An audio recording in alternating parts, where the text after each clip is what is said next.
शांति। ओम शांति।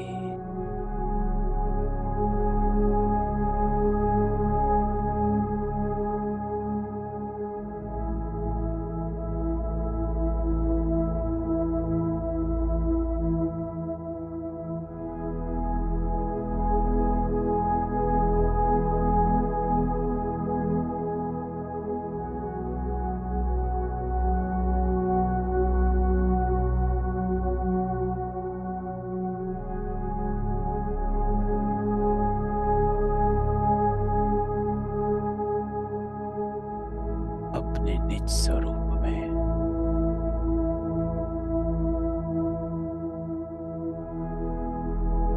अपने आप को देखो।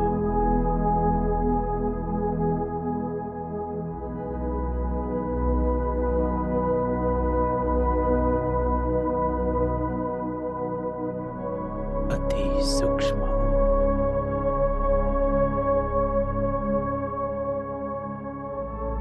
दिव्य हो,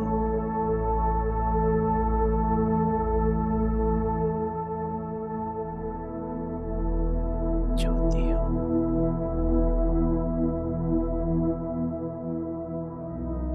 इस देश से न्यारी हो।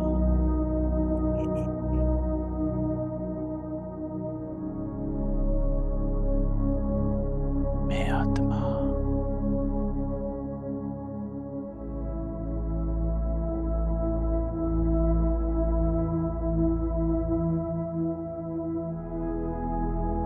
पूरे सृष्टि चक्र में चारों युगों में अपना दर्शन कर। मैं कौन?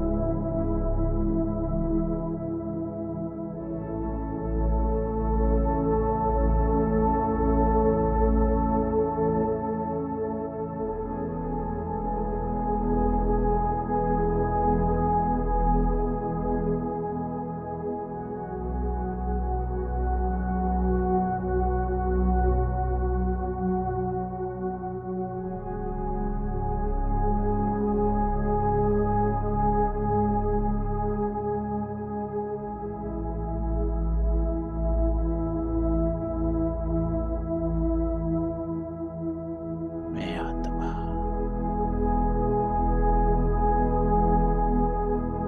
ईश्वरीय संतान।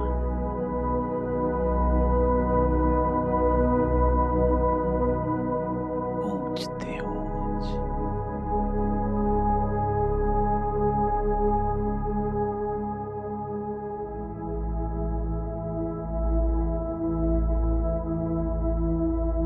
अपने आप को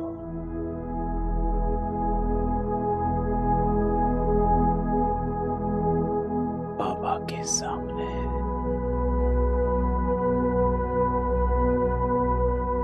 मैं भी बिंदु, मेरा बाबा भी।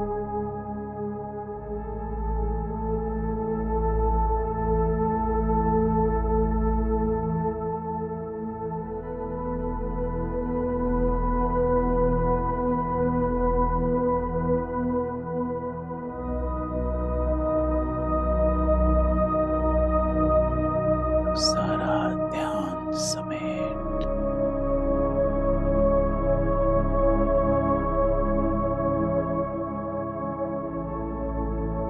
इस एक संकल्प में अपने आप को स्थित कर।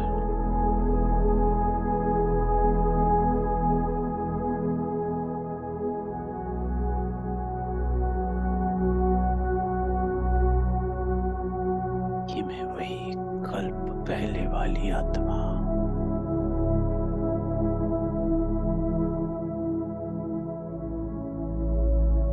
ईश्वरीय संतान,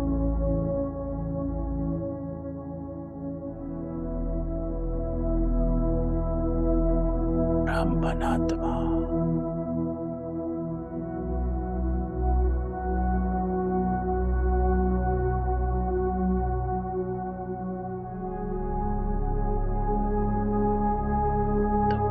के सामने बैठ। आज हमारा बाबा हमको क्या कहता है, तो चले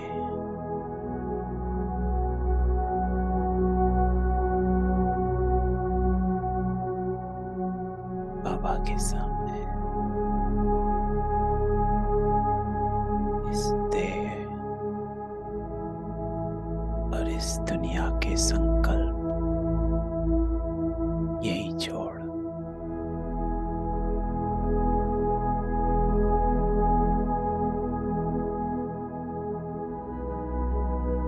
चले अपनी ईश्वरीय दुनिया, बाबा की दुनिया, पवित्र दुनिया। ओम शांति।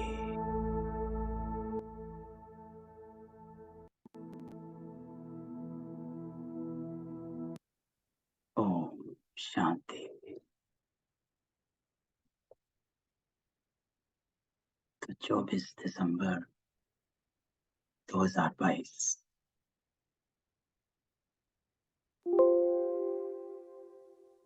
बाबा कहता है, मीठे बच्चे, मीठे बच्चे, सदा यह स्मृति में रहे कि हमारा यह अंतिम 84वां जन्म, अब वापस घर जाना है, फिर अपने राज्य में आना। तो बाबा पहली लाइन में आज हमें ज्ञान का सार बताता है। पहली बात बाबा कहता है कि हमारा यह अंतिम 84वां जन्म है। एक अंतिम तो काफी आत्माओं का है, लेकिन 84वां जन्म। तो जब ये 84वां जन्म बाबा कह देता है, तो इसमें बाबा इस बात को ऐड कर देता है कि आप सतयुग की पहली आत्मा हो, अर्थात आप देवी देवता कुल की आत्माएं हो। क्योंकि 84 जन्म वही लेता है जो सतयुग में 111 में आता है, जो बाबा कहता है हमेशा कि 111 में आना है। तारीख भी एक, महीना भी पहला और वर्ष भी पहला।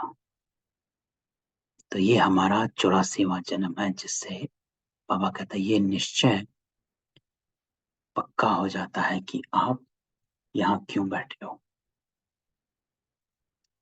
दूसरी बात बाबा कहता है अब वापस घर जाना। तो ये बात कि अब वापस घर जाना, अर्थात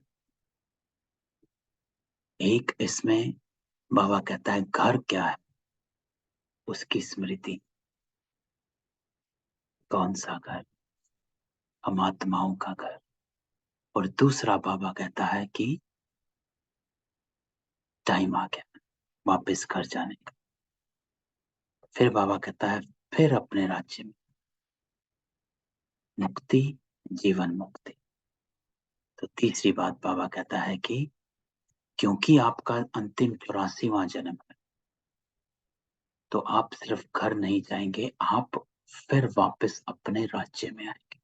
ये उन आत्माओं की कहानी है जो 84 जन्म लेते हैं, जो देवी कुल के हैं, जो मुक्ति, जीवन मुक्ति प्राप्त करते हैं, जो बाबा के नंबर 1 बच्चे हैं। तो आज बाबा हम सबको कहता है कि सदा ये स्मृति में रहे कि हम देवी देवता कुल की आत्माएं। हम परम धाम जाते हैं थोड़े टाइम के लिए और तुरंत वापस फिर से अपना पाठ शुरू। प्रश्न। तो बाबा आज प्रश्न पूछते हैं, बाप पक्का सौदागर है कैसे? तो बाबा उत्तर देता है कि जो अभी साहूकार हैं, जिन्हें पैसे का नशा है, बाबा कहते हैं तुम यहाँ की अपनी राजाई संभालो। उनका बाबा स्वीकार नहीं कर। गरीबों को ही बाबा ऊंचते ऊंच बनाते, गरीबों की पाई पाई सफल कर उन्हें साहूकार बना। इसलिए बाप को पक्का सौदागर कहा जाता। तो बाबा कहता है कि सौदागर बाबा कैसे बनता है, क्योंकि बाबा उनकी सफल करता है जो बाबा को सच्चे दिल से। साहूकार हमेशा बाबा कहता है कि वो उन्हें पैसे का नशा,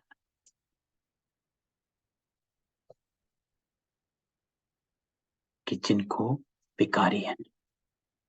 लेकिन जो बाबा कहता है जो गरीब, वो हैं बाबा के सफल करने, अर्थात भावना का बड़ा।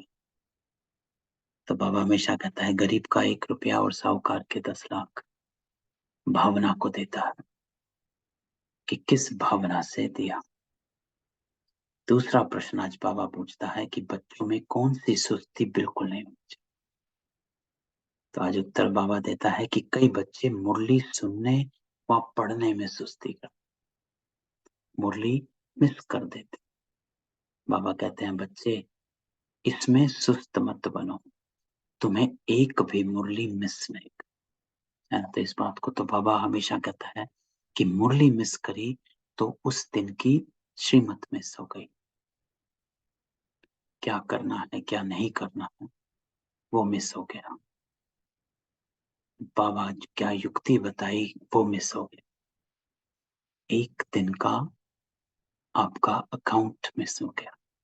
तो बाबा कहता है मुरली मिस नहीं कर, क्योंकि मुरली से ही सदगति होती। एक दिन मुरली मिस हो गई तो कनेक्शन लूज हो जाता, और जब कनेक्शन लूज आ जाता है तो कोई ना कोई विकार हो ही जाता, कहीं ना कहीं हम फिसल ही जाते हैं। तो बाबा कहता है कि मुरली मिस नहीं कर। ओम शांति। बच्चों से बेहद का बाबा पूछते हैं, और जो भी गुरु गोसाई आदि वह अपने फॉलोअर्स के बच्चे नहीं कहेंगे। तो बाबा कहता है कि बच्चे कहने का हक जो है वो बाबा को है, कि वो बेहद का बाप है। लेकिन जो लौकिक में गुरु हैं वो अपने फॉलोअर्स को बच्चे नहीं कहे, शोभता नहीं। बाबा कहता है आजकल तो अच्छे अच्छे जवान विद्वान भी भाषण करते, वह बुजुर्ग माताएं अथवा पुरुष हैं, उनमें हिम्मत ही नहीं आएगी जो कहेगी हे बच्चों। तो बाबा कहता है कोई में ये हिम्मत नहीं, शोभता नहीं कि वो बच्चे बच्चे कहकर आपको एड्रेस करें। ये तो सिर्फ एक बेहद का बाबा है, जिनका बच्चा बनना भी अच्छा लगता है और जिनके मुख से बच्चा सुनना भी अच्छा लगता है। तो बाबा कहते हैं ये अक्षर वह कह सकते हैं जो गृहस्थ व्यवहार में हो, है ना। बच्चा अक्षर फैमिली का। तो बाबा कहता है बच्चा जो है ये संबंध का अक्षर है, फैमिली का। तो बाबा हमसे संबंध जोड़ता है, हमारे संबंध की बाबा पहचान दे देता है। इसीलिए जब बाबा हमको मिलता है तो पालना मिलती है, कदम कदम पर साथ मिलता है। बाबा का छत्र छाया मिलती। तो बाबा कहते हैं कि बाप कह सकते हैं बच्चे, क्यों? क्योंकि हम ईश्वरीय फैमिली में बाबा के बच्चे हैं। तो इस बात को बाबा हमेशा कहता है कि इसका एहसास होना चाहिए, फील होनी चाहिए कि मेरा बाबा के साथ संबंध है। वो सन्यासी आदि तो फैमिली के नहीं, वो हैं निर्वर्ती मार्ग वाले। तो गृहस्थ व्यवहार के ख्यालात बुद्धि में नहीं आते।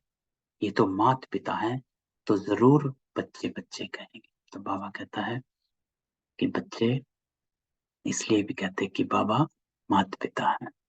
तो माता पिता हम बालक तेरे, तेरी कृपा ते सुख कनेरे। तो बाबा कहता है कि तुम भी समझते हो, बेहद का बाप हम बच्चों को बैठ समझाते हैं, पूछते हैं बच्चों तुम्हारा घर कौन सा है। तो बाबा पूछता है कि तुम्हारा घर कौन सा है। तो वहां बैठे उत्तर दिया किसी ने, परम धाम। तो बाबा कहता है परम धाम से कोई समझेंगे नहीं, कहना चाहिए शांति धाम, निर्वाण धाम। तो आज बाबा कहता है कि अगर हम परम धाम कहेंगे तो कोई समझेंगे नहीं कि परम धाम क्या है। तो पूरा बताना पड़ेगा परम धाम अर्थात क्या। तो बाबा कहता है, युक्ति आज बाबा देता है कि कहना चाहिए शांति धाम, अर्थात जहां आत्माएं शांति में रहती। दूसरा बाबा कहता है निर्वाण धाम, अर्थात जहां आत्माएं वाणी से परे रहती हैं। तो बाबा कहता है ये कहना चाहिए तुमको याद करना है अपने घर को। देखो हमने पिछले सैटरडे भी जो दूसरा पड़ाव था परम धाम, उसके योग का और क्यों हमें घर का याद करना है। तो बाबा कहता है अपने घर को याद करना, क्योंकि बिलोंगिंगनेस आती है, संबंध की याद आती। घर जाते हैं तो माता पिता की याद आती। तो परम धाम में जब अपने आप को अनुभव करते हो तो बाबा याद आ ही जाएगा। तो बाबा कहता है जानते हो बाबा आया हुआ है, हमको श्रृंगार कर घर ले जाएंगे, है ना।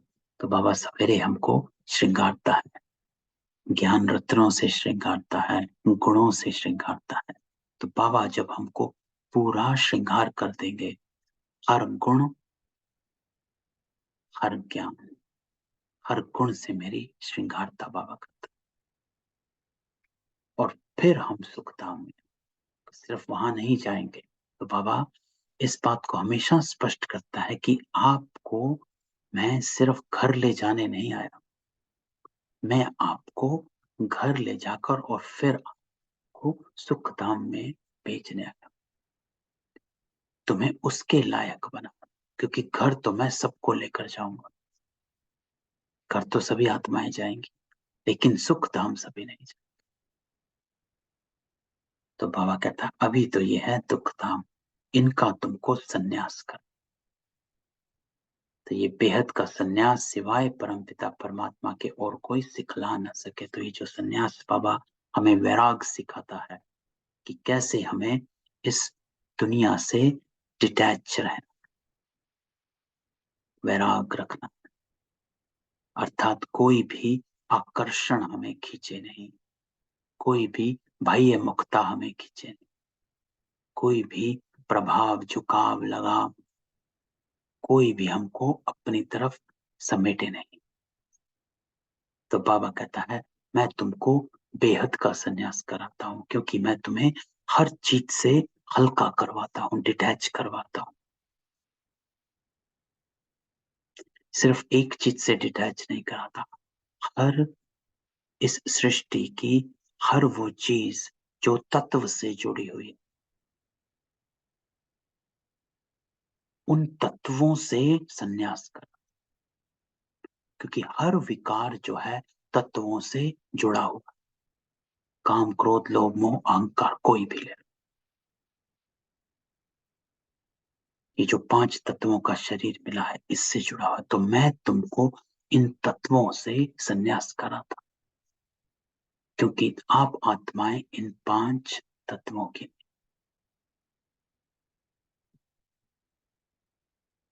तो बाबा कहता है कि सन्यासी तो हद का अर्थात घर बार का सन्यास करते हैं, एक सन्यास करते हैं सन्यासी, सिर्फ घर छोड़ता है, लेकिन बाकी सब क्रोध, अहंकार, लोभ, सब सन्यासी होते हैं। इस पे तो कई कहानियां हैं और बड़ी बड़ी कहानियां, और चाहे आप किसी भी ऋषि मुनि की किसी की कहानी सुनेंगे तो यही आएगा कि उनकी तपस्या भंग हुई। वाल्मीकि की मोहिनी की ले लो, और उनको क्रोध आया तो उन्होंने ये कर दिया, या फिर वो परवश हो गए। तो बाबा कहता है ये तो माता पिता, माता पिता घर बार कैसे छुड़ाएंगे? तो बाबा कहता है आपका प्रवृत्ति मार्ग। तो बाबा, क्योंकि आपका प्रवृत्ति मार्ग है, तो बाबा आपको प्रवृत्ति से नहीं छुड़ाता, वहीं रहकर ही आपको पावन बनवाता। क्यों? क्योंकि ये जो ये जो रास्ता है, बाबा जो कहते हैं, ये रास्ता प्रवृत्ति मार्ग, निर्वृत्ति मार्ग नहीं है। तो बाबा कहता है उनका तो धर्म ही है निर्वृत्ति मार्ग का। जैसे और धर्म, आर्य समाजी, राधा स्वामी, अभी राधा का स्वामी को, तो बाबा ये हमेशा कहते हैं कि वो राधा स्वामी है, तो अब राधा का स्वामी कौन, ये कोई भी नहीं जानते। वास्तव में राधे कृष्ण तो प्रिंस प्रिंसेस है, आपस में दोनों सखा सखी ठहरे। तो बाबा कहते हैं कृष्ण को राधा का स्वामी नहीं कहेंगे। क्यों? क्योंकि बाबा कहता है जब राधा का स्वामी बन जाता है तो वो लक्ष्मी नारायण नाम बन जाता है। तो जब तक राधा कृष्ण है वो प्रिंस प्रिंसेस है, कुंवारे हैं। लेकिन जैसे ही बाबा कहता है कि जैसे ही उनका शादी होती है, जैसे ही विवाह हो जाता है, तो वो लक्ष्मी नारायण बन जाते हैं। तो श्री नारायण स्वामी, लेकिन वो लक्ष्मी बन जाती है, तो राधा का कोई स्वामी नहीं। तो बाबा कहता है हाँ, जब तक शादी नहीं की है तब तक स्वामी नहीं कहेंगे, ये समझने की बात है। दूसरा पैरा, तो बाबा कहता है बाप ने बच्चों से पूछा अपना शांति धाम सुख धाम याद है? बाबा पूछता है कि स्मृति आती है, और आती है हमें, ये बात समझने की, हमें स्मृति आती है। और वो स्मृति ऐसे नहीं कि हमें दिखने लग जाए, विजुअलाइजेशन होने लग जाए, या फिर याद आने लग जाए। लेकिन ये स्मृति जो है, ये सूक्ष्म स्मृति होती है। ये जो खींच होती है हमें कि हम रोज बाबा की मुरली सुने, हम अपने आप को, अपने संस्कारों को सुधारें, हमें अपने आप को पवित्र बनाना है। ये जो संकल्प उठते हैं, ये संकल्प इस बात का प्रत्यक्ष प्रमाण है कि हम आत्माओं को शांति धाम सुख धाम याद, क्योंकि वो ही याद जो है हमें उधर खींचती है। तो जिन आत्माओं को नहीं खींचती है वो उसको याद नहीं करते, वहां नहीं जाना चाहते। तो बाबा हमसे पूछता है कि अपना शांति धाम सुख धाम याद है? तो हाँ बाबा, याद है। क्योंकि वो याद है इसलिए हम पुरुषार्थ कर रहे हैं कि हम फिर से अपनी पवित्रता को वापस लें। तो बाबा कहता है ये रावणपुरी दुखधाम है, पूरी रहने की होती। रावणपुरी में राम सीता है नहीं, यूं तो तुम सब सीताएं हो। और बाबा कहते मैं हूं राम, मुझे तुम सीताओं को रावण की जेल से छुड़ाना। तो बाबा हमें सीताएं भी कहते हैं, और द्रौपदी भी कहते हैं, और पार्वती भी कहते हैं। पार्वती क्योंकि बाबा कहता है पार्वतन में रहने, सीताएं क्योंकि रावण की जेल में हो, विकारों के वश हो, और द्रौपदी इसलिए क्योंकि जो लाज द्रौपदी के यहाँ द्रौपदी की लाज जो है श्री कृष्ण बचाता, जो हमने कहानी सुनाई थी कि द्रौपदी को जब सभा में चीरहरण होता है तो वो कृष्ण को पुकारती है, तो वो उनको वस्त्र देता है और वो उनको बचाता है, तो वो नग्न होने से बचाता है। तो ऐसे ही जब भी हम कोई भी भिखारी मनुष्य साथ हो तो बाबा को याद करते हैं, तो बाबा का ज्ञान हमें बचाता है। श्री कृष्ण महाभारत की कथा में दुशासन को नहीं रोकते, रोक सकते थे लेकिन नहीं रोकते। वो द्रौपदी को वस्त्र देते हैं। तो ये कहानी इसी बात की यादगार है कि जब कोई और, जैसे कहते हैं कि बाबा वो बहुत तंग करते हैं या फिर वो क्रोध करते हैं या ये विकारी हैं या फिर कड़वा बोलते हैं, तो बाबा कहता है कि मैं उनको ठीक करने नहीं आया हूं, मैं तुम्हें ठीक करना है। तो बाबा अपना ज्ञान वस्त्र हमें देते हैं। तो बाबा कहता है कि जो सारी दुनिया समुद्र के बीच में है उन पर रावण का राज, राम राज्य तो सत्युग में था जिसमें लक्ष्मी नारायण राज्य करते था भारत पर राज्य। परंतु उस समय और कोई खंड ना होने कारण कहा जाता है ये भी विश्व के मालिक थे, हैं भारत के मालिक, और कोई खंडों का नाम निशान नहीं। तो बाबा कहते हैं तो सारी दुनिया के मालिक ठहरे और वहां तुम्हारा मीठे पानी पर राज्य चलता है। तो यह तुम बच्चों को बुद्धि में रहना चाहिए कि अब नाटक पूरा हुआ है, अभी वापस घर जाना है। तो बाबा बार बार हमें रिमाइंड कराते हैं कि कहाँ से आए हो, क्या बन गए हो, अब फिर से जाना है। तो अब ये बुद्धि में रहना चाहिए कि मुझे फिर से अपने संस्कारों को, अपनी पवित्रता को वापस लेना। हमने 84 का चक्कर लगाया। बाबा कहता है मनुष्यों की बुद्धि में कुछ नहीं आता, ऐसे ही सुनी सुनाई बात कह देते हैं, लेकिन तुम जानते हो हम 84 का चक्कर लगाकर आए हैं। तो ये हम सबको निश्चय होना चाहिए, क्योंकि हम सब एक साथ सतयुग में आने वाले हैं। हम सभी देवी देवता धर्म की आत्माएं, दैवी कुल की आत्माएं। तो हम 84 का चक्कर लगाकर आए, हमें फिर से पवित्र बनना है। तो बाबा कहता है अभी हमको वापस जाना, फिर नए सिर चक्र शुरू हो। पुरानी दुनिया कलयुग से नए सिर शुरू नहीं हो सकता। तो बाबा कहता है नया चक्र सतयुग से शुरू होता। तो फिर से बाबा कहता है सतयुग आएगा। ये सब बातें तुम बच्चों को ही समझाई जाती, परंतु कितनी बातें बच्चे भूल जाते हैं। तो बाबा कहता है कि मैं रोज तुमको इतनी बातें समझाता हूँ लेकिन भूल जाते हैं। क्यों? धारणा ना होने कारण फिर वह खुशी का पारा नहीं चढ़ सकता।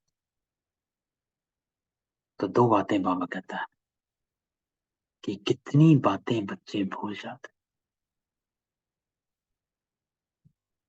भूल जाते हैं क्योंकि बुद्धि इधर उधर हमें भटका देती है,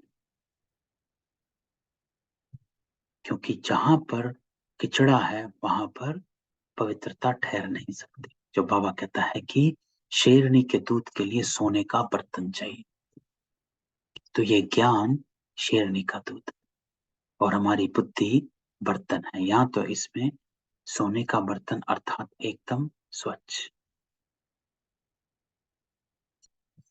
नहीं तो नहीं ठहरेगा। तो बाबा कहता है हमारा यह 84वां अंतिम जन्म, फिर हम अपने घर जाएंगे। जब तक पवित्र नहीं बने हैं तब तक वापस जा न सके। तो मूल बात बाबा कहता है पवित्रता की ये फिक्र रहनी चाहिए ये बुद्धि में इमर्ज रहना चाहिए कि मुझे पवित्र बनना, मुझे अपनी पवित्रता वापस लेनी।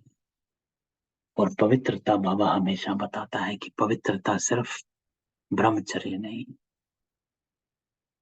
मुझे अपनी संकल्पों की पवित्रता वापस चाहिए। कोई भी व्यर्थ संकल्प, विकारी संकल्प ना, मुझे अपनी वाणी की पवित्रता वापस चाहिए। जो बाबा कहता है जब भी मुख से कुछ भी निकले तो ज्ञान रत्न निकले, 2-3 दिन पहले की मुरली में बाबा कहते, तो मुझे अपनी वाणी की पवित्रता चाहिए। इतनी अशुद्ध वाणी हो गई है, इतना किचड़ा भर गया है, कुछ भी बोलते।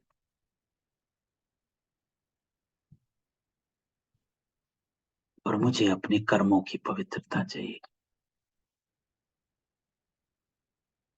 तो बाबा कहता है कि जब तक पवित्र नहीं बने तब तक वापस नहीं जा सकते, जन्म लेना ही है। जो तुम पहले पहले थे अब पिछाड़ी। तो बाबा यहाँ हमको वरदान भी देता है और स्पष्ट भी करता है कि आपको सतयुग में आना ही। तुम पहले पहले थे, आज हम बाबा के सामने बैठे हैं क्योंकि हम पहले पहले सतयुग में। देखो, इस बात का एहसास जब मुझे हुआ था, अपना अनुभव सुनाता हूं, तो पुरुषार्थ में मेहनत खत्म हो गई थी,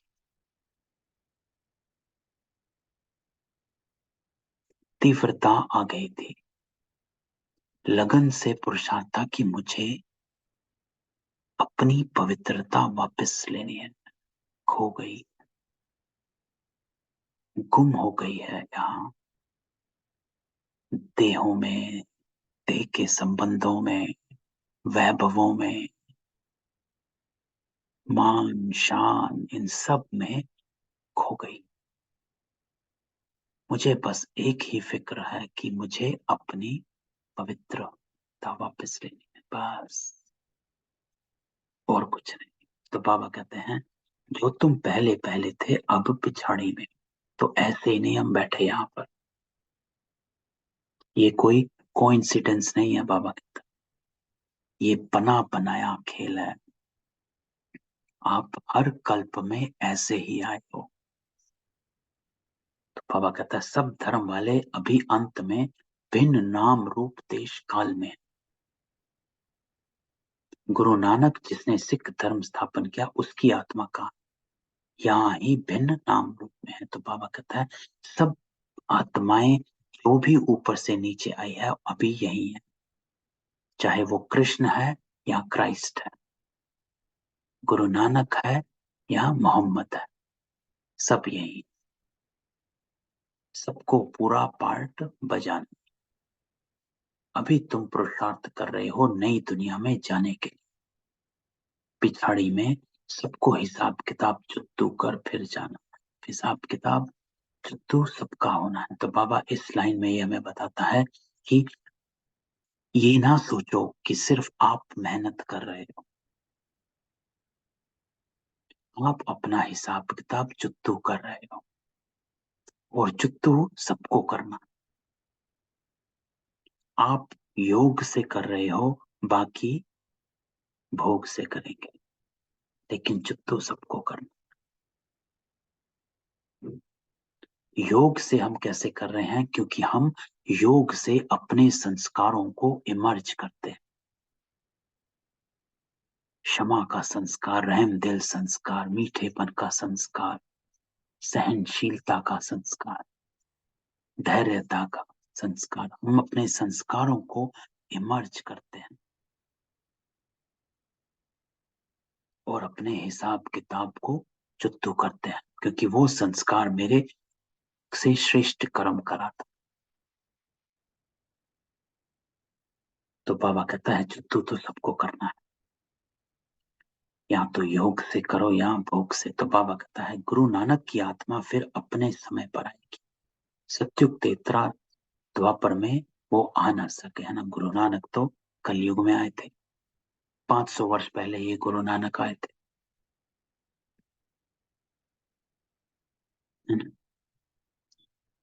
वे आती ही है कलयुग में, फिर कलयुग में आएगी, अपने समय पर आकर धर्म स्थापन करेगी। नंबर बार अवतार आते हैं जो आकर अपना धर्म स्थापन करते हैं। और पहला नंबर अवतार है भगवान का। तो आज बाबा कहता है कि पहला नंबर अवतार है भगवान का।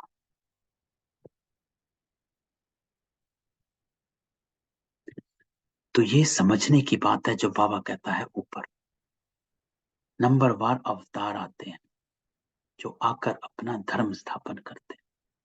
ये जितनी भी धर्म स्थापन आत्माएं आती हैं, इनका भी अवतरण होता है, पहली प्रवेशता होती है शरीर में।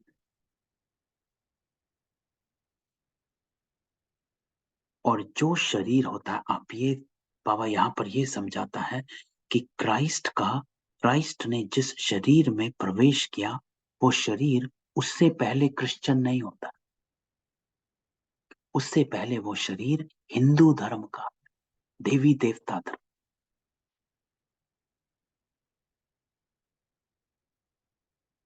क्योंकि अभी तो प्रवेश कर रहे हैं नानक, पहली बार जो प्रवेश करता है नानक ने ब्राह्मण के धर्म में, घर में प्रवेश पैदा हुए। तो नानक का जो पहला, नानक ने जो अवतार लिया, जब अवतरण हुआ, तो जिस शरीर में नानक ने प्रवेश किया, वो पहली बार सिख तो नहीं था। सिख तो नानक ने इस्टेब्लिश किया, सिख धर्म। तो किस धर्म की आत्मा में नानक? देवी देवता, हिंदू धर्म की आत्मा। ये समझना, क्योंकि ये तना है जिस तने से टाल टालियां निकलती हैं। इस ये अर्थ है तने से टाल टालियां निकलने का। बुद्ध धर्म, महावीर जब आया तो महावीर बुद्ध धर्म इस्टेब्लिश करता है, बुद्ध धर्म में नहीं आता। तो वो आता किस धर्म में? तो वो बाबा बताता है कि वो देवी देवता धर्म में आता है, क्योंकि तने से ही ये टालियां निकली हुई है। चाहे वो बुद्ध धर्म है, चाहे क्रिश्चियन है, चाहे मुसलमान धर्म। तो बाबा कहता है जब अब निराकार कैसे अवतार में बताता है, मैंने इस चोले का आधार लिया है।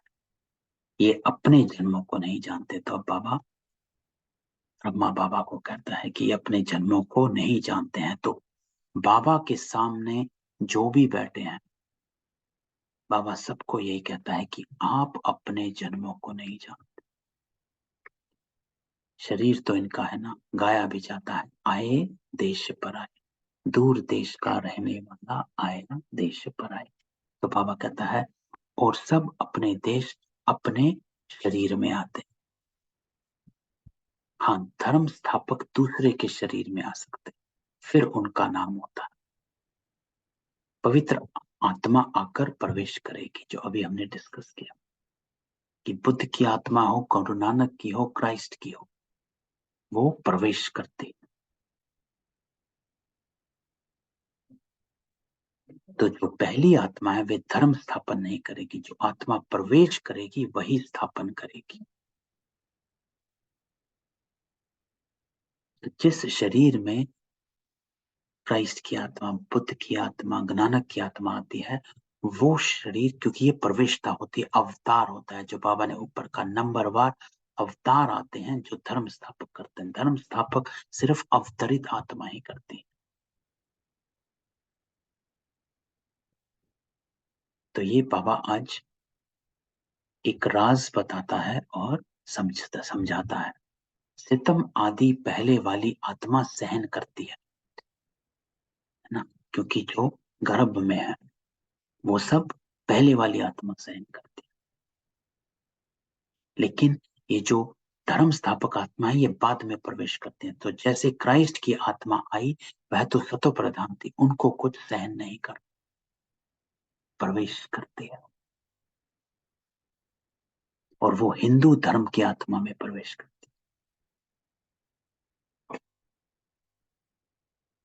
उनको तो पहले सतों में ही आना है। तो जो पहली आत्मा है वो सहन करती है।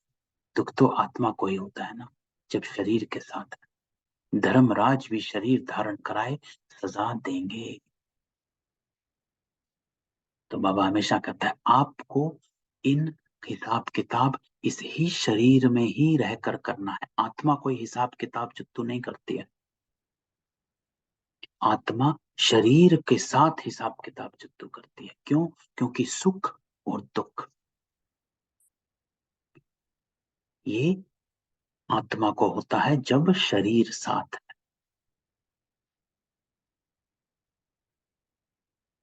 नहीं तो ना सुख ना दुख, आत्मा न्यूट्रल है। तो बाबा कहता है आत्माओं को फील होता है हम सजा खा रहे हैं, इसलिए कहा जाता है पाप आत्मा पुण्य आत्मा। पाप शरीर पुण्य शरीर नहीं कहा जाता है ना। तो आत्मा शरीर में सुख दुख सहन करती। तो बाबा कहता है सन्यासी तो कह देते हैं आत्मा निर्लेप, शरीर पर पाप लगता है। अनेक प्रकार के गुरु लोग, बाबा ने बहुत गुरुओं का अनुभव किया है। देखो सागर, बाबा ज्ञान सागर है, कैसे दूसरी लहर शुरू कर देता है बाबा। अभी बाबा धर्म स्थापक आत्माओं की बात कर रहे थे, अब एकदम सन्यासियों पर आ गया। तो बाबा कहता है बाबा हर एक से पूछते रहते थे क्यों सन्यास किया, घर बार कैसे छोड़ा, बतलाते नहीं थे। तो मैं कहता था कि मैं कैसे समझूं कि मैं भी कर सकूंगा व नहीं, है ना। तो बाबा कहता है बाबा हमेशा ये करते थे कि सन्यासियों से पूछा करते। तो बाबा युक्ति से उनसे पूछना चाहते थे कि उनको घर याद है कि नहीं। बाबा कई बार दादियों को भी भेजते थे कि वो सन्यासी जा रहा है, उनसे पूछो कि कहाँ छोड़ा और कैसे छोड़ा। ऐसी जैसी बातें बड़ी श्रूडनेस से करते थे। अभी समझते हैं कि सारा जो मनुष्य रूपी झाड़ है, इनकी जड़ जड़ीभूत अवस्था है। अभी फिर से नया शुरू होना है, प्रलय तो होती नहीं। शास्त्रों में महाप्रलय दिखाई, बाबा कहता है वो नहीं होती। कहते हैं श्री कृष्ण सागर में पीपल के पत्ते पर है, ये सब बाबा कहता है कपोड़े हैं। ऐसा कुछ नहीं होता है, यही सृष्टि जो है परिवर्तन हो जाती। बाबा कहते हैं मैं तो आता हूं आदि सनातन देवी देवता धर्म की स्थापना कर। हमेशा पहले स्थापना फिर विनाश पालना, ऐसे कहना चाहिए। ऐसे नहीं कि पहले स्थापना पालना पीछे विनाश का हो, नहीं। तो बाबा कहता है पहले स्थापना फिर विनाश फिर पालना, है ना? कि पहले बाबा आकर देवी देवता धर्म की स्थापना करता है। स्थापना अभी हम कर रहे हैं बाबा के साथ बैठ, क्योंकि हम पवित्र हो रहे हैं। जैसे ही हम पवित्र संपूर्ण हो जाएंगे तो स्थापना हो जाएगी। तो बाबा कहता है तो कोई सेंसिबल सुनेगा तो कहेगा ये तोते मुआफिक पड़े हुए, स्थापना पालना फिर विनाश कैसे होगा। इसलिए कायदे मुजीब करेक्ट अक्षर बोलने, स्थापना विनाश फिर पालना। तो ये से स्थापना विनाश फिर पालना बाबा। अभी ऊंचते ऊंच बाप की तुमको श्रीमत मिलती है ना। तो बाबा कहता है कि अब मैं स्थापना कैसे करता हूं, आपको श्रीमत देगा। फिर इस मनुष्य सृष्टि का विनाश, सब वापस चले जाएंगे और फिर सत्युग की पालना शुरू होगी। इसलिए विष्णु को पालनहार के रूप में दिखाया गया।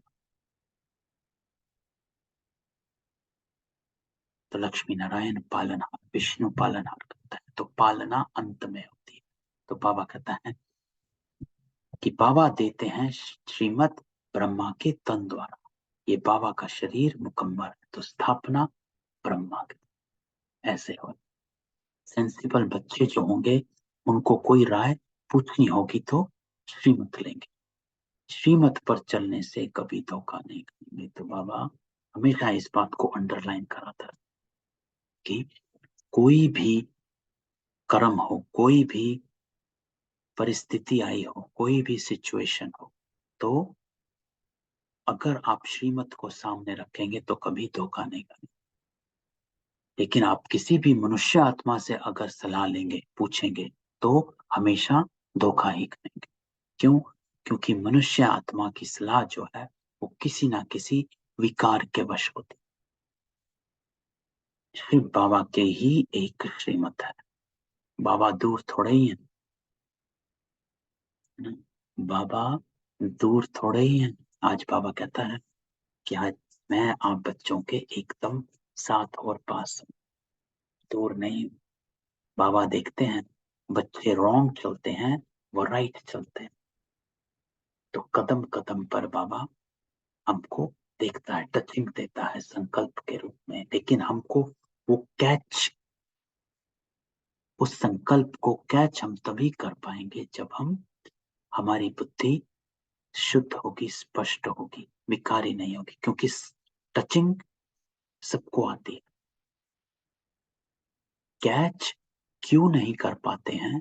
क्योंकि हम बुद्धि विकारों में फंसी हुई होती है। तो कैच करना भी चाहे तो हम तुरंत उसको मोड़ देते हैं, अरे नहीं ऐसे थोड़े ना होगा। टचिंग आई कि नहीं, हमको चुप रहना चाहिए। लेकिन हम कैच नहीं कर पाए। क्यों? क्योंकि हमारा जो देह अभिमान है उसने उस कैचिंग पावर को खत्म कर दिया, और तुरंत हमने अपनी बुद्धि से निर्णय ले लिया और हम बोल पड़े और विक्रम बन गया। तो बाबा टचिंग सबको देता है, लेकिन कैच करने में हम यथाशक्ति हो जाते, क्योंकि हमारा देह अभिमान हमको सामने आ जाता है। और सबको टचिंग मिलती है, कोई एक तो आत्मा को नहीं मिलती, सबको। क्योंकि बाबा कहता है, बाबा देखते हैं बच्चे रॉन्ग चलते कि राइट, हर एक को सर्जन से राय मिल सकती है। ये है सबसे बड़ा सर्जन। कोई भी बात में तकलीफ हो तो बाबा बैठा है। क्या चाहिए? सिर्फ स्पष्टता, स्वच्छता, विकारों से एकदम खत्म, अर्थात डिटैचमेंट। जब तक आप साक्षी नहीं होंगे बाबा साथी नहीं बन पाते। क्योंकि हम किसी ना किसी विकार, अपने ही स्वार्थ के वश में होते हैं, तो बाबा से भी उसी स्वार्थ की इच्छा करते हैं कि बाबा ये करवा दो। हम कहते हैं बाबा उनका क्रोध छुड़वा दो। ये हमारा स्वार्थ है।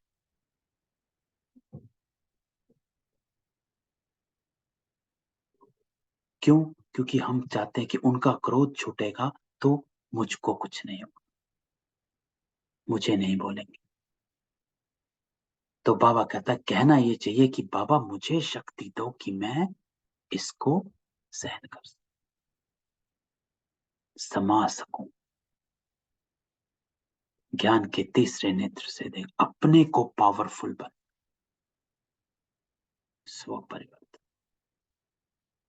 तो बाबा हमेशा कहता है अपने को पावरफुल बनाने कि जब हम अपने को पावरफुल बनाने लगेंगे तो कैचिंग पावर पावरफुल हो जाएगी।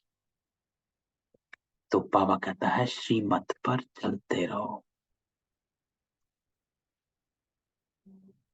तो हम सबको पता है हर कर्म की श्रीमत क्या है, लेकिन चलने में हम ऊपर नीचे करते हैं। क्यों? क्योंकि हम परवश हैं। तो अपनी चेकिंग करते हैं, हमें डिटैचमेंट, साखीपन में।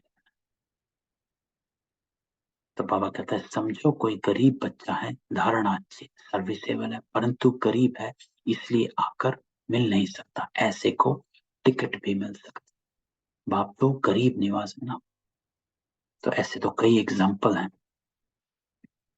कि पैसा नहीं है लेकिन बाबा के पास मिल पहुंच जाते हैं, कहीं ना कहीं से कोई ना कोई जुगाड़ हो जाता। तो बाबा कहता है ऐसे को टिकट भी मिल सकती है। तो ऐसे तो बाप को बच्चे चाहिए जो करीब से करीब हो और पढ़कर ऊंचते ऊंचा चढ़ जाए। आजकल सब गरीब है। क्यों? क्योंकि बाबा गरीब उनको कहता है जिनके पास ज्ञान धन नहीं, अंधियार अंधकार में भटक रहे, ये समझ ही नहीं है कि वो दुखी हैं तो दुखी क्यों है, इस बात की भी समझ नहीं। तो बाबा उनको गरीब कहता है। बाबा कहता है 10-20 लाख तो कुछ भी नहीं, 10-20 करोड़ हो तो साहूकार कहा जाए। बाबा ने समझाया पदम पति ये वर्षा ले नहीं सकेंगे, वे अर्पण हो ना सके, क्योंकि वर्षा बाबा कहता है उसी को मिलेगा जो बुद्धि से समर्पित होगा। ना बाबा अलाउ करेंगे। गरीबों की पाई पाई सफल होती है, ऐसे क्या पड़ी है, ये भी पक्का सौदागर। इसलिए साहूकार आते ही नहीं। बाबा कहते हैं तुम अपनी राजाई संभालते रहो। तो बाबा कहता है अब तुम बच्चे जानते हो, बाबा आकर सब वेदों शास्त्रों का सार समझाता। ये भी बाबा ने समझाया। विष्णु को ब्रह्मा बनने में 5000 वर्ष लगे और ब्रह्मा से विष्णु को निकलने में 1 सेकंड, और कोई यह बातें समझ ना सके, है ना। 1 सेकंड में जीवन मुक्ति अर्थात रियलाइजेशन। विष्णु को ब्रह्मा बनने में 84 जन्म लग गए, लेकिन ब्रह्मा से विष्णु 1 सेकंड रियलाइजेशन। बाबा कितना अच्छा हिसाब समझाते। विष्णु की नाभि कमल से 84 जन्मों बाद अभी ब्रह्मा निकला है। तो अभी ब्रह्मा सरस्वती सो फिर लक्ष्मी नारायण बन जाते हैं, सूर्यवंशी बनेंगे, फिर चंद्रवंशी बनेंगे, है ना। तो नारायण तो बाबा कहता है कि 8 डायनेस्टीज चलती है। ब्रह्मा बाबा नंबर 1 नारायण, अब सेकंड कौन है, थर्ड कौन, फोर्थ कौन, पता। ये सारा चक्र बुद्धि में, ब्रह्मा सो विष्णु, विष्णु सो ब्रह्मा, ये टॉपिक बहुत अच्छी। सारे चक्र का राज इसमें आ जाता है। ये सब बातें सेंसिबल बच्चे अच्छी रीति धारण कर सकेंगे और पॉइंट्स लिखते करेक्ट करते रहेंगे। तो बाबा कहता है ये टॉपिक पर भाषण करो कि कैसे ब्रह्मा सो विष्णु बनता है और कैसे विष्णु सो ब्रह्मा फिर से बन जाता। तो बाबा कहता है भाषण जब करते हैं कोई को याद नहीं रहता तो कागज सामने रखते हैं, तुम बच्चों को ओरली समझाना है। तो बाबा कहता है आपकी बुद्धि में ज्ञान। बैरिस्टर लोग बहुत अभ्यास करते हैं, फिर दूसरा वकील आर्ग्यू करेंगे तो किताब खोल कर देखेंगे, फिर बोलेंगे जज साहब देखो फलानी लॉ बुक में ये है, वे फिर कहेंगे फलाने बुक में ये है। उन्हों के पास बहुत पॉइंट्स रहती हैं, इंजीनियर की भी बुद्धि चलती रहती। तो हमको ऐसे ऐसे प्लान्स बनाने, तुमको भी विचार चलाना, टॉपिक की लिस्ट बनानी चाहिए। तो बाबा कहता है भाषण कैसे देना है। बाबा हमेशा युक्तियां बताता है कि सेवा कैसे करनी चाहिए, कि नहीं कि कागज को देख देख कर आप भाषण दे रहे हैं। तो बाबा कहता है इस पर ये पॉइंट समझाएंगे, फिर सारी नॉलेज बुद्धि में आ जाएगी, फिर एक्यूरेट भाषण करेंगे। अचानक भाषण करेंगे तो गड़बड़ होगी। तो बाबा जो ब्रह्मा बाबा थे वो तैयारी कराते थे और फिर कहते थे लिख कर लाओ, फिर बाबा उसकी करेक्शन करते थे, फिर बाबा फिर से भेजते थे और कहते थे इस पर हमने आपको भाषण देना है, इस पर एक ऐसे लिख कर लाओ, ऐसे नहीं चले जाना। तो बाबा कहता है ये भी नंबरवार प्रैक्टिस है। तब तो जो तीखे हैं उनको बुलाते हैं आकर भाषण करो, क्योंकि वो प्रैक्टिस करते हैं। तो बाबा कहता है समझते हैं ये बड़ी बहन, भाइयों में जगदीश भाई और जगदीश भाई तो नंबर 1 लिखने वाले। जगदीश भाई की किताबें देखो, या जगदीश भाई के लेक्चर सुनो। तो जगदीश भाई को तो बाबा ने वरदान दिया हुआ था कि यहाँ का हर लेख जो है वो जगदीश भाई लिखेगा। तो कहेंगे ये बड़ा भाई, तो फिर रिकॉर्ड पूरा रखना चाहिए। फिर बड़े का काम है छोटों को सिखाना। तो स्कूल में मैनर्स भी सिखलाते हैं, इसमें भी मैनर्स अच्छे चाहिए, है ना। तो बाबा कहता है दैवी गुण धारण करने। अब ये नहीं कि सिर्फ भाषण दे दी। बाबा मैनर्स की हमेशा हमारे को अटेंशन दिलवाता है कि ये नहीं कि सिर्फ भाषण दे दिया और आपके मैनर्स का नहीं, दैवी गुण धारण करने हैं। मूडी नहीं बनना, कभी मीठा कभी कैसा, वह फिर सर्विस नहीं कर सकते। तो बाबा हमेशा कहता है एक रस रहना है। ये नहीं कि आपने अभी किसी को ज्ञान दिया, समझाया और देखा दूसरे पल आप खुद वही काम कर रहे है ना। Practice what you preach. तो बाबा कहता नहीं तो असर नहीं पड़ता। तो बहुत मीठा बनना चाहिए और कभी कभी नहीं। बाबा हमेशा कहता है सदा और सर्व के साथ। बहुत प्यार से किसको समझाना है तब अच्छा पद मिल सकता है। सभी को राजी करना, ये तो जानते हो। बाबा आकर सभी मनुष्य मात्र को खुश करते हैं। सर्व का सदगति दाता, सर्व को सुख शांति देने, प्रेम का सागर, सुख का सागर है। तो अब बाबा महिमा करता है कि अगर बाबा ऐसा है तो आपको बाप समान बनना है। तो बाप समान बनना है तो आपको भी सर्व का सदगति दाता, आपको भी सर्व को सुख शांति देने वाला। तो तुम्हारा बाप है तो बाप जैसा मीठा बनना पड़े। तो ये तो यानी तो बाबा कहता है कभी मुझे देखा कि मैं आपको लेक्चर देता हूं और बाद में क्रोध कर, कभी शिव बाबा को क्रोध करते देखा, कभी ब्रह्मा बाबा को क्रोध करते देखा। बाबा कहता नहीं, एक रस अवस्था।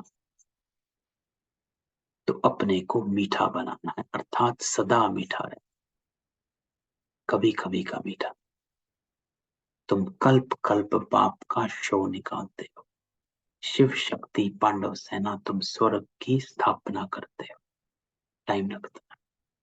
तो इतना बड़ा बाबा कहता है काम है कि तुम मेरे संग मिलकर स्वर्ग की स्थापना करते हो। जब तक आसुरी गुण बदल दैवी गुण बन जाए। तो सारा मदार बाबा जो कहता है वो गुणों पर है। अपने गुणों को सुधारना, दैवी गुणों की धारण करनी, आसुरी गुण को बदल दैवी गुण बन।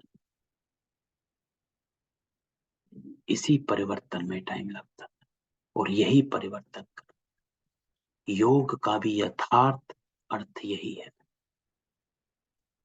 कि मुझ आत्मा में देवी गुणों की धारणा हो जाए, अर्थात इतनी शक्ति योग बल से आनी कि मैं जो गुण मुझे बाबा ने ज्ञान में दिए हैं, जो ज्ञान मेरी बुद्धि में है, उसको मैं इंप्लीमेंट कर सकूं। तो बाबा कहता है आत्मा पर जो झुंक चढ़ी हुई है वो कैसे निकलेगी, योग बल से। तो बाबा देखो, जब भी बाबा गुणों की बात करता है तो बाबा योग बल की बात करता है। तो योग में बैठकर हमको इन गुणों को इमर्ज करना कि मैं सुख देने वाली हूँ, मैं मीठा बोलने वाली हूँ, मैं शांति देने वाली हूँ। शांत स्वरूप, स्वरूप अर्थात I am being of peace. मैं हूं ही शांत। What ever comes on me, कुछ भी कहीं से आए लेकिन मैं शांत हूं, क्योंकि मैं एक बीइंग ऑफ पीस हूं, एक शांत स्वरूप हूं। मेरा रूप जो है, मेरा अस्तित्व जो है वो शांति है।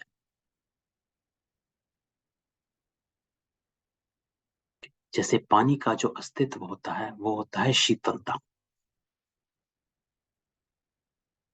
पानी को गर्म कर दो, उबाल दो,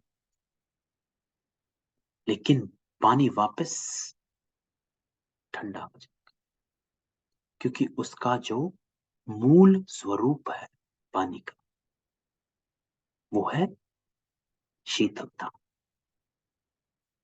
पानी हमेशा शीतल रहता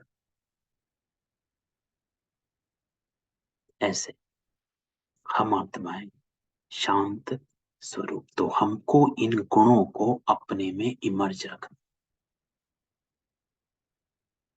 तो बाबा कहता है जितना बाबा को याद करेंगे उतना कट उतरेगी, जितना बाबा की याद में रहेंगे, क्योंकि हम उन गुणों को, मुझे बाप समान बनना है, मुझे जिसके समान बनना है, मुझे उसका पता होना चाहिए कि हाउ इज ही, मुझे किसके जैसा बनना। बाबा कैसा है, बाबा में कौन से गुण हैं जो मुझे लेना है, मुझे अगर उसके जैसा बनना है तो हाउ कैन आई कॉपी बाबा। तो इसलिए बाबा कहता है जितना उसकी याद में रहेंगे उतनी कट उतरेगी, क्योंकि अपने आप को रिमाइंड कराते रहेंगे कि नहीं, मैं ये नहीं कर सकता क्योंकि बाबा नहीं करता है, तो मुझे बाबा जैसा बनना है। तो बाबा कहता है बच्चों को मुरली एक भी मिस नहीं करनी चाहिए। देखो, अगर आज की मुरली मिस हो जाए किसी बच्चे की, तो आज की जो सारी धारणा है वो वहीं की वहीं खत्म, कल तो नया शुरू हो। तो बाबा कहते हैं बहुत बच्चे सुस्त हैं जो कभी मुरली भी नहीं पढ़ते, मुरली में बहुत अच्छी अच्छी पॉइंट्स निकलती हैं, तो कभी भी मुरली मिस नहीं होनी चाहिए। परंतु बाबा जानते हैं अच्छे अच्छे बीके भी मुरली की परवाह नहीं करते, समझते हैं हम होशियार हैं, दे अभिमान है।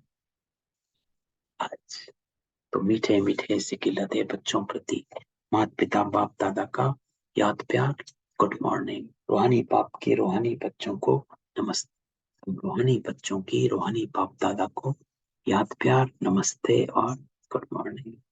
तो धारणा,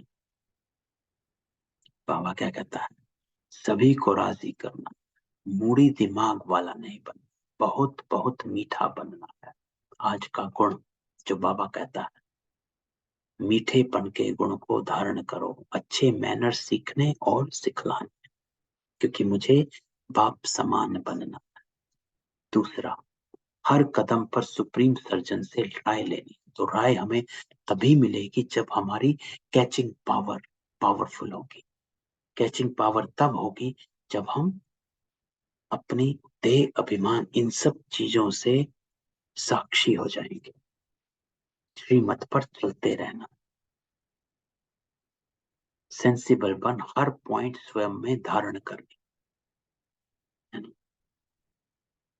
तो इंपॉर्टेंट धारणा है कि हमें कैसे बाबा की कैचिंग पावर अपने पास रखनी है, क्योंकि बाबा तो सबको देखता है। बाबा ने ऊपर क्या कहा कि मैं देखता रहता हूँ बच्चे राइट और रॉन्ग कर रहे हैं, और बाबा श्रीमत भी देते हैं, लेकिन कैच नहीं कर पाते। तो हमें इस पर पुरुषार्थ कर। वरदान, बाबा कहता है त्रिकालदर्शी स्थिति में रह ड्रामा के हर समय के पार्ट को देखने वाले मास्टर नॉलेजफुल। तो आज बाबा हमको वरदान देता है मास्टर नॉलेजफुल भवा, मास्टर नॉलेजफुल बन जाओ। लेकिन उसके लिए बाबा कहता है कि त्रिकालदर्शी स्थिति में रह ड्रामा के हर समय के पार्ट को देखने वाले। तो त्रिकालदर्शी स्थिति अर्थात जो हम आदि मध्य अंत तीनों कालों में अपने आप को देखते हैं कि मैं आदि में क्या, मध्य में क्या और अंत में क्या। तो ऐसे ड्रामा को देखते हैं, उसको बाबा कहता है कि जब हम इस स्थिति में रहते हैं उसको मास्टर नॉलेजफुल कहते हैं, क्योंकि नॉलेजफुल वो जो फुल स्टॉप लगा सके। तो बाबा कहता है त्रिकालदर्शी स्थिति में स्थित रहकर देखो कि हम क्या थे, है ना, क्या है और क्या होंगे, आदि मध्य अंत। क्या थे आदि, क्या है मध्य, क्या होंगे अंत। इस ड्रामा में हमारा विशेष पार्ट नुदा हुआ है। इतना स्पष्ट अनुभव हो कि कल हम देवता थे। देखो जो हम ऊपर बात कर रहे थे कि ये एहसास होना चाहिए, जो आज की बाबा की पहली लाइन, हमने ही 84 जन्म लिए। इतना स्पष्ट, आत्मा में इतनी क्लैरिटी होनी चाहिए कि कल हम देवता थे, देवी कुल की आत्मा हूं, हम तो हैं ही देवता, बस फिर से बनना है। ये खेल में हम भी खेलने लगे, फंस गए। इसीलिए बाबा कोच बनकर आता है, गाइड बनकर आता है हमें बाहर निकालने के लिए। बाबा कहता है कल हम देवता थे और फिर कल बनने वाले हैं। ये हमारा अंत है, अंत में हम देवता बन जाएंगे। हमें तीनों कालों की नॉलेज मिल गई है। आदि में हम क्या थे, मध्य में क्या थे और अंत में हम क्या बनने वाले। जैसे कोई भी देश में जब टॉप पॉइंट्स पर खड़े होकर सारे शहर को देखते हैं तो मजा आता है। ऐसे संगम युग टॉप पॉइंट है, इस पर खड़े होकर नॉलेज फुल बन हर पार्ट को देखो तो बहुत मजा है। तो बाबा कहता है ऐसी अपनी ऊंची स्टेज बना लो, कॉन्शियसनेस ऐसी एलिवेटेड हाई कर लो कि कल हम देवता थे और कल बनने वाले हैं। इस कॉन्शियसनेस में रहो तो हर पार्ट, तो कोई भी पार्ट में आपको अटकाएगा नहीं, आप अटकेंगे नहीं, उसको मजे से देखें। क्यों? क्योंकि आपकी स्टेज ऊपर हो गई है। तो जब आपकी स्टेज ऊपर हो गई है तो आपको ये छोटी छोटी बातें अटकाएंगी नहीं। अरे वो ये करता है, वो तंग करते हैं, वो जोर से बोलते हैं, वो क्रोध करते हैं, वो करते हैं, इसने ये किया, ये सिचुएशन आ गई, वो सिचुएशन आ गई। तो बाबा कहता है टॉप पॉइंट पर खड़े हो जाओ। स्लोगन, जो सदा योग युक्त हैं उन्हें सर्व का सहयोग स्वतः प्राप्त होता। तो जो सदा योग युक्त है, सदा योग युक्त अर्थात जो धारणा स्वरूप रहता, उन्हें सर्व का सहयोग स्वतः ही प्राप्त होता। क्यों? क्योंकि परमार्थ से व्यवहार स्वतः सिद्ध होता है। ये थी आज की बाबा की मुरली। देखो आज की बाबा बहुत पॉइंट सुनाए हैं कि क्या करना है। सबसे मेन पॉइंट आज का बाबा का है कि अपने आप को समझो। जो पहली लाइन है वो ही आज की सारी मुरली का सा, कि सदा यह स्मृति रहे कि हमारा यह अंतिम 84वां जन्म है, अर्थात हम देवता, देवी देवता धर्म की आत्मा। ठीक, सबको अनम्यूट करता हूँ, किसी का कोई क्वेश्चन हो।